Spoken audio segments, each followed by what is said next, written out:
দীর্ঘ ২ বছর ধরে প্রশ্ন উঠেছিল সুড়ঙ্গ সিনেমার পর আফরান নিশো কবে বড় পর্দায় ফিরবেন। অবশেষে সেই অপেক্ষার অবসান হতে চলেছে। ৭৮৬ নম্বর কয়েদির পোশাকে নতুন সিনেমা দাগিতে দর্শকদের সামনে আসতে চলেছেন তিনি। কেবল কয়েদি চরিত্রেই নয়, আরও দুটি ভিন্ন রূপে এই সিনেমায় অভিনয় করছেন নিশো। বিস্তারিত প্রতিবেদনে।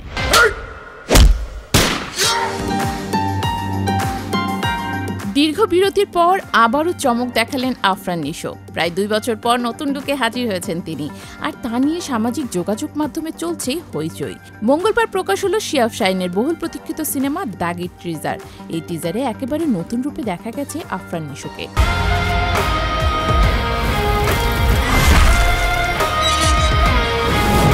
তাতে আরও রয়েছেন তমা মির্জা, সুনেরা বিনতে কামাল, শহীদুজ্জামান সেলিম। সব মিলিয়ে টিজারটি সোশ্যাল মিডিয়াতে সাড়া ফেলেছে।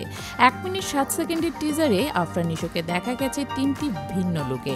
প্রথম বড় চুলে, এরপর মাঝখানে ছোট চুল, আর শেষের দিকে তিনি হাজির হয়েছেন কয়েদির পোশাকে। নিশোর চরিত্রের নাম নিশান, আর তার কয়েদির নম্বর ৭৮৬।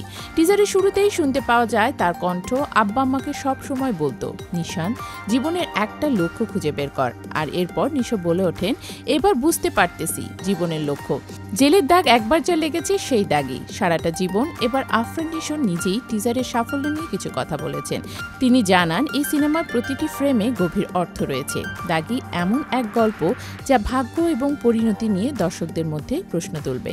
সিনেমার পরিচালক শিহাব শাহীনের মতে এটি এমন এক গল্প যা দর্শকের এক নতুন অভিজ্ঞতা দেবে। তিনি বলেন, দর্শকরা টিজার পছন্দ করেছেন, আশা করছি তাদের প্রত্যাশা পূর্ণ হবে। প্রযোজক প্রতিষ্ঠান SBF আলফা আই এর ব্যবস্থাপনা পরিচালক শাহরিয়ার শাকিল জানান, দর্শকদের কাছে সঠিক সময়ে টিজারটি তুলে ধরা হয়েছে এবং পরবর্তী প্রচারণায় আরও অনেক কিছু প্রকাশ করা হবে। তিনি আরও যোগ করেন, এটি দুর্দান্ত গল্পের সিনেমা। ঈদের সময় সপরিবারে সবাই এটি দেখতে পারবেন। সিনেমার প্রধান অভিনেত্রী তমা মির্জা, যিনি এর আগে নিশোর সঙ্গে সুড়ঙ্গ সিনেমায় প্রশংসিত হয়েছেন, বলেছেন, টিজারের পর দর্শকদের ভালোবাসা পেয়েছি এবং আমি আশা করি এই সিনেমা আমাদের প্রত্যাশা পূর্ণ করবে। তমা আরও বলেন, আমি আগেই বুঝতে পারছিলাম দাগি নিয়ে দর্শকদের আগ্রহ অনেক। দাগি সিনেমা শুটিং হয়েছিল দেশের বিভিন্ন প্রান্তে, যেমন সৈয়দপুর, রাজশাহী, গাজীপুর ও ঢাকায়।